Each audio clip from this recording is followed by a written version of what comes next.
Given what I was saying before about the time constraints, I'll only do three problems for it. So this is exercise 7 in the textbook, so for chapter 7. First question is, prove that the group, now we've met it before, here it is here, I've written it out, including the table, is the group. So the group is the set of even integers 2, 4, 6, 8, so a group of order 4. The binary operator is multiply mod 10, so find the remainder after you divide by 10. Okay, and you are asked prove that this group is cyclic. Okay, so in general, when you're asked to prove any group is cyclic, how do you go about that? You find one or more generator. Okay? So you find some element belonging to the group, so that every element of that group can be expressed as some power, some integer power of the generator. All right. So let's have a look at this. Now we know we've met this before several times. We know it's a group. Okay. Now we're trying to show that it's a cyclic group, so that it has at least one generator. So let's try and figure out what it is. Now, can you remember from before? Yeah, look at this. Remember this? So the element here is 6. We've done that before. Okay. Now the element E for multiplication, that cannot be a generator, right? Because any power of 1 is, well, the unit just gives you the unit, right? So it doesn't generate the other members. So let's test. So that gives us 3 other possibilities. So we can try: is 2 a generator? Is 4 a generator? Or is 8 a generator? 6 can't, because that's the unit, right? So let's try powers of 2. So 2 to the 0, well, that's always E. That's okay. So 2 to the 1 is just 2. 2 to the 2, that's 4 mod 10, so that's just 4. So far looking good. 2 to the 3, that's so 2, 4, 8. So that's looking good. And 2 to the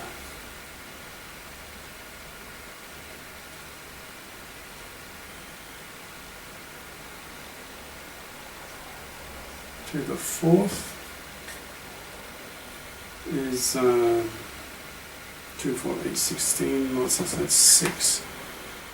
So, in fact, 4 and 0, the order of this group is 4, and if it's going to be a cyclic group, oh, by the way, perhaps I should have said that a bit earlier, when you have a cyclic group, the order of the generator, now, generator is an element, remember? So the order of that particular element, the generator, so the order of that element is equal to the order of the group.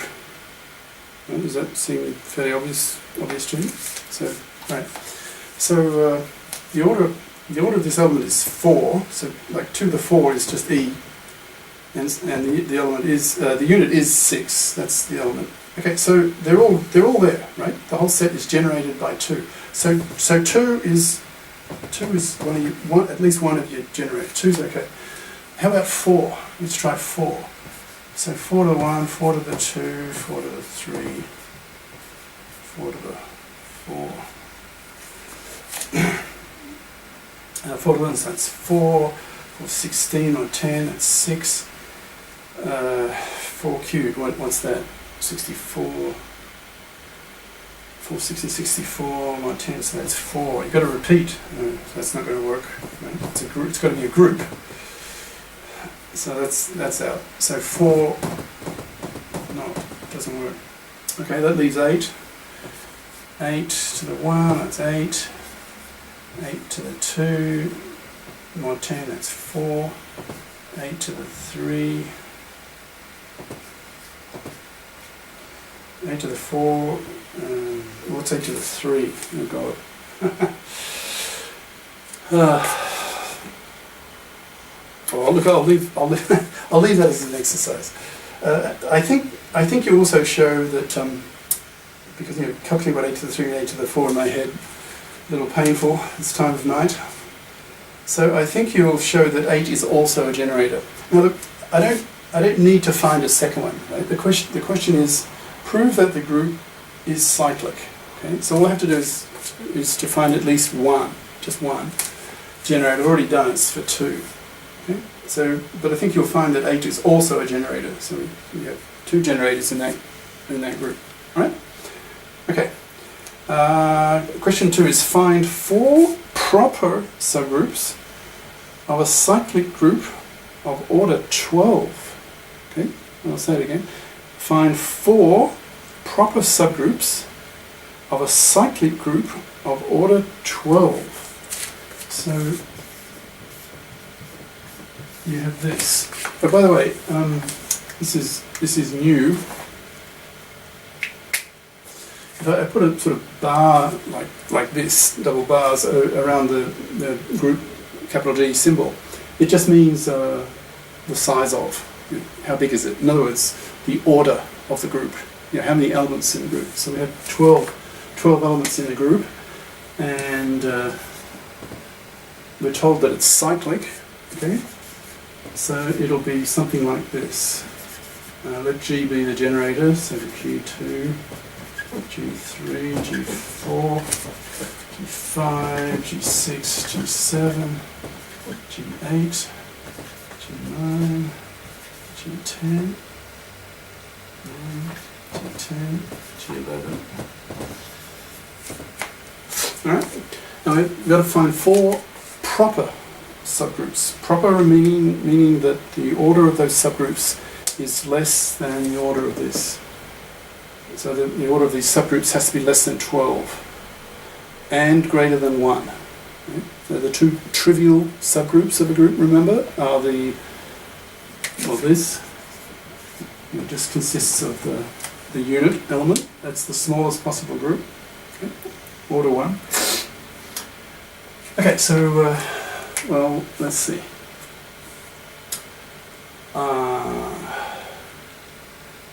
Well, what are the factors of 12?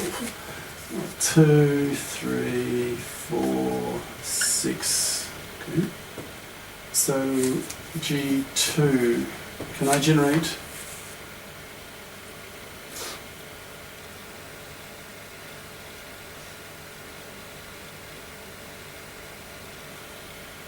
Can I generate subgroups? 4 proper. Can I generate a subgroup from this? Well, from that I can generate G4, 6, 8, 10, and G12. So that would just be E. Okay, now is that a group? Remember, subgroup inherits the same binary operator as the group, and I guess that binary operation is what? Doesn't say.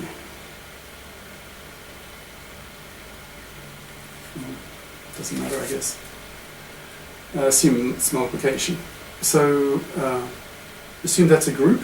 Okay. If you assume the binary operator just multiplies. So that should be a group. So how about G3? So you create powers of G to the 3. You get G to the 6, G to the 9, and G to the 12, which is E. So it looks as though that you can, and the same way you've showed that is a group, you can do that as a group. So G to the 4, G to the 8, that's this squared, and G to the 12, which is just E. Okay, so, and you can show that's a group, and G to the 6th, and G to the 12th, that's E. Right, every subgroup must have a unit. Right? It's a group, subgroup, it's a group. Right, so there are your 4. Okay? Okay, true or false? Last question. This is question 4 in the text, exercise 7. So, question 1, part 1 of question 4. Every cyclic, true or false? Okay? Every cyclic group has a generator. Well, is that true or false? Every cyclic group has a generator. Well, by definition, right? So it's obviously true. Okay? Every member of every cyclic group is a generator. Every member of every cyclic group is a generator. Well, no, one's not. Here's a counterexample.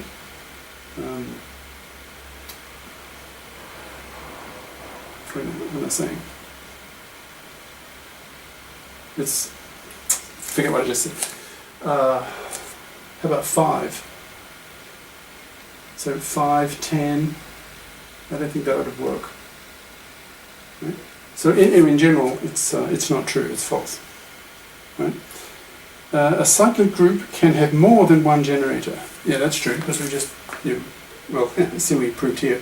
So 2 and 8 were generators. So that's true. Okay. A cyclic group can have a non-cyclic subgroup. Okay, think about that. What did we just prove before at great length and fairly difficult proof? What did we just prove? That any subgroup of a cyclic group is itself cyclic. So is it possible for a cyclic group to have a non-cyclic subgroup? No, that's false because we proved the theorem saying the very opposite. Okay, so that's not true. Every cyclic group is abelian. Is that true or false? Every cyclic group is abelian. Well, we also proved that. That was the easier proof, the true proofs in this lecture. Okay. Now I think we proved. Now we proved here. This is cyclic. So the question is, this group here is not cyclic. Well, we just. It is, because we found the generator. The generator is just one. You need to do one. So the statement that this is not cyclic is obviously false. Okay, I'll leave it there. So next lecture will be quite a short one. It's asking the question, if you have two groups, G1 and G2, is it possible in some sense to form a kind of product, like a bigger group that in some sense we need to define the next lecture, is a kind of product of two groups, like G1 times, G2, so that, for example, if the order of G1 is M and the order of G2 is N, then the order of this product group, however we're going to define it, would be M times N. So next lecture will be about how to do that. Ciao.